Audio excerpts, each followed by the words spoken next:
Hello guys at good morning sa ating lahat. Ngayon susubukan ko kung talagang mayroong nanonood dito sa akin dito sa Barangay Mangkamagong.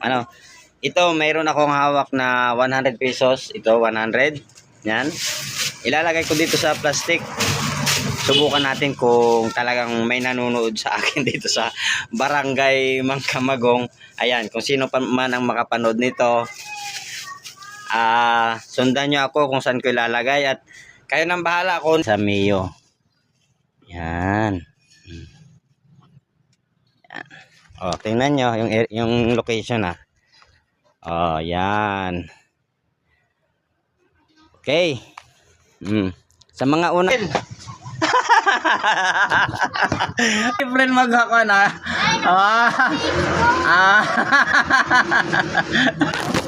Thank you. Talaga